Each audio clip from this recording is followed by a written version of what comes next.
જે અટલાદરા પોલીસ સ્ટેશનમાં હિંસાની ઘટના ટ્રાન્સજેન્ડર સમુદાય સાથે થઈ છે એના પર સીપી સાહેબનું ધ્યાન દોરવા માટે આજે લક્ષ્ય સંસ્થા તરફથી અમે લોકો આજે અહીંયા ઉપસ્થિત થયા છે.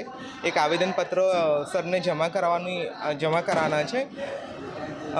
ટ્રાન્સજેન્ડર સમુદાય માટે જ્યારે ભારત સરકારમાં ટ્રાન્સજેન્ડર એક્ટ ઘડવામાં આવ્યું છે અને એનું ઇમ્પ્લિમેન્ટેશન પણ કરવામાં આવ્યું છે દરેક જિલ્લાઓમાં, દરેક રાજ્યમાં, દરેક જગ્યાએ એનું ઇમ્પ્લિમેન્ટેશન થઈ રહ્યું છે અને જે કાયદાનું રક્ષણ જે પોલીસ વિભાગે કરવાનું હોય છે એ જ્યારે આ રીતના પોલીસ સ્ટેશનમાં ટ્રાન્સજેન્ડર સમુદાય પર હિંસા કરશે તો પોલીસ સ્ટેશનમાં સમુદાય પોતાની ન્યાય માંગવા કેવી રીતના જશે? કેમ કે કાલની જે ઘટનાથી સમુદાયમાં આની એક ગહેરી ઇફેક્ટ પડી છે.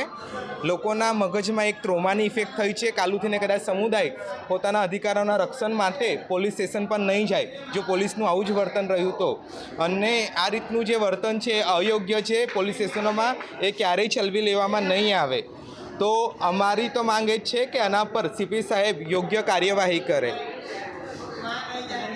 મારું નામ માનવી વૈષ્ણવ. કાલે જે ઘટના બની, જે ભરવાડ સાહેબે અટલાદરાની અંદર આ લોકો વાત કરવા માટે ગયા હતા અને અમારી કોમ્યુનિટીના એક મેમ્બરને લાફો માર્યો. હવે કોના કીધા ઉપર માર્યો એ કે છે અંજુ માસીનું નામ લે છે, બરાબર. હવે કોના કીધા ઉપર માન્યું, કોના કીધા ઉપર અમને આ વસ્તુની ખબર નથી.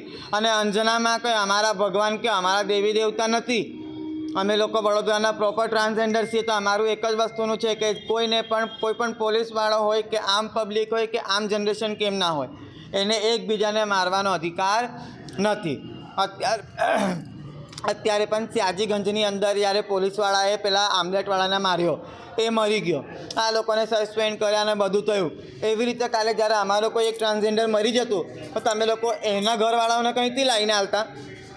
જ્યારે રક્ષક જ ભક્ષક થાય છે આવી રીતે, તો એક વસ્તુ અમને ખાલી ક્વેશ્ચન માર્ક છે કે અમે લોકો ક્યાં જઈએ?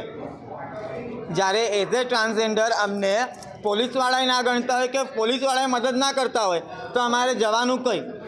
સ્વર્ગના रास्ता खोलिए आलो.